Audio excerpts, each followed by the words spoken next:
Hello बच्चों, आपका अपने कोचिंग चैनल नंदन कोचिंग जोन में हार्दिक स्वागत और अभिनंदन है। मैं आप लोगों को आज केमिस्ट्री के बहुत ही बेसिक फॉर्मूले के बारे में बताना चाहूँगी, जो यहाँ बच्चे अक्सर कंफ्यूज जाते हैं। अक्सर वो टीचर से पूछ नहीं पाते हैं कि ये कैसे होगा और उन्हें थोड़ा हिचक महसूस होती है।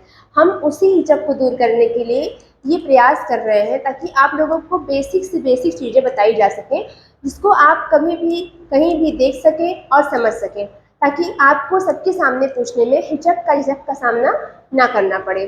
तो आज हम आपको केमिस्ट्री के एक ऐसी चीज़ के बारे में बताना चाहेंगे जो बहुत ही बेसिक और बहुत ही आवश्यक चीज़ है।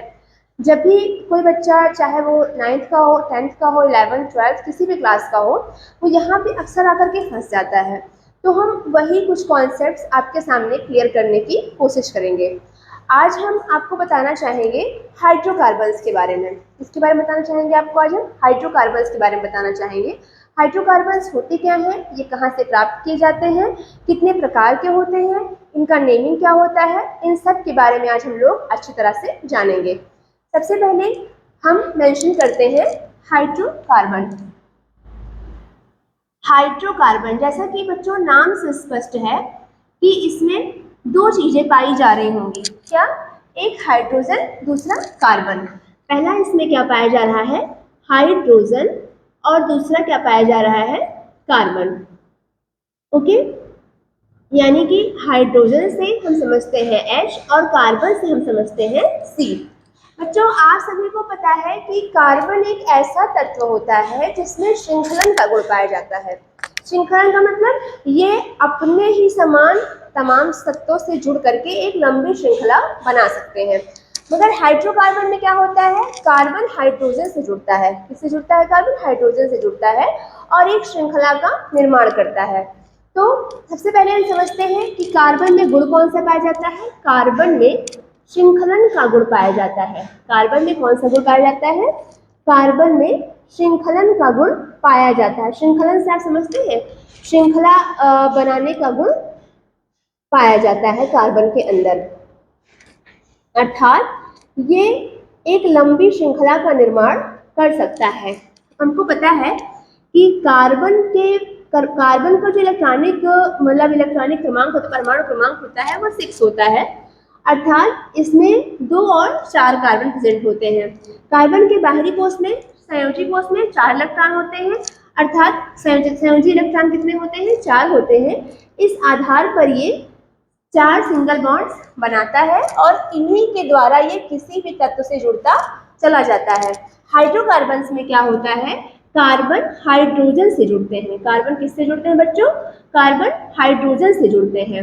अब हम समझते हैं इस श्रृंखलन के आधार पर हाइड्रोकार्बन कितने प्रकार के होते हैं। तो हाइड्रोकार्बन जो होते हैं, हाइड्रोकार्बन ये मुख्यतः 2 प्रकार के होते हैं। हाइड्रोकार्बन मुख्यतः 2 प्रकार के होते हैं। हाइड्रोकार्बन मुख्यतः 2 प्रकार के होते हैं। पहले होते हैं हमारे असंतृप्त हाइड्रो, पहले समझते हैं संतृप्त हाइड्रोकार्बन। पहले हमारे जो होते हैं वो हैं संतृप्त हाइड्रोकार्बन और दूसरे होते हैं असंतृप्त हाइड्रोकार्बन। दूसरे होते हैं असंतृप्त हाइड्रोकार्बन। अब समझिए संतृप्त और असंतृप्त क्या मतलब। हम कह सकते हैं संतुष्ट और असंतुष्ट। हम कह सकते हैं संतुष्ट और असंतुष्ट। कॉमन वे में समझते हैं। जब कार्बन और कार्बन के बीच में, जब कार्बन और कार्बन के बीच में सिंगल बॉन्ड पाया जाए, मतलब ये इसकी चारों संयोजकताएं केवल सिंगल बॉन्ड से ही संतुष्ट हो जाती हूँ। चारों संयोजकताएं किससे संतुष्ट होती हूँ? केवल सिंगल बॉन्ड से संतुष्ट हो जाती हूँ, तो वो कहलाते हैं संतृप्त हाइड्रोकार्बन। और जब इनकी संयोजकताएं डबल और ट्रिपल बॉन्ड से संतुष्ट होती हैं, तो ये कहलाते हैं असंतृप्त हाइड्रोकार्बन। अच्छा, यहाँ पर आप देख रहे हैं कि एक ऐसी श्रृंखला बन रही है जो कहीं से भी मुड़ी हुई या घूमी हुई नहीं है। ऐसी श्रृंखला बन रही है जो कहीं से भी मुड़ी हुई या घूमी हुई नहीं है। तो जब श्रृंखलाएं, कार्बन जब खुली श्रृंखलाएं बनाता है, कार्बन दो तरह की श्रृंखलाएं बनाता है, एक खुली श्रृंखलाएं और एक बंद श्रृंखलाएं। श्रृंखलन का जो होता है कार्बन के अंदर वो दो प्रकार का होता है। एक होता है खुली श्रृंखला वाले यौगिक, एक बनाता है ये खुली श्रृंखला और दूसरी बनाता है ये बंद श्रृंखला। दूसरी ये क्या बनाता है? बंद श्रृंखला। तो जो खुली श्रृंखलाएं होती हैं उन्हें कहते हैं एलिफैटिक कंपाउंड। उन्हें क्या कहते हैं?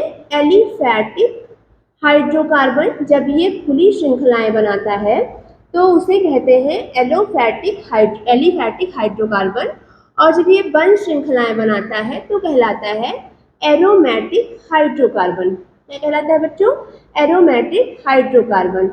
मतलब हम एक प्रकार से समझ सकते हैं कि हाइड्रोकार्बन दो तरह के होते हैं। खुली श्रृंखला वाले जब कार्बन बनाते हैं तो उन्हें कहते हैं एलिफैटिक हाइड्रोकार्बन, जब बंद श्रृंखलाएं होती हैं तो उन्हें कहते हैं एरोमेटिक हाइड्रोकार्बन। और संतृप्त असंतृप्त के आधार पर भी हाइड्रोकार्बन को डिस्टिंग्विश किया जाता है। तो अब यहाँ पर हम समझते हैं जब खुली श्रृंखला वाले तत्व होते हैं उनकी स्ट्रक्चर कुछ इस प्रकार से होती है, और जब बंद श्रृंखला वाले तत्व बनते हैं तो उनकी स्ट्रक्चर कुछ इस प्रकार की होती है। अभी हमें समझना है कार्बन कार्बन के मध्य में जब सिंगल बंध होता है तो उसको हम कहते हैं एल्केन। क्या कहते हैं उसको हम? एल्केन। इनका नाम क्या होता है? एल्केन।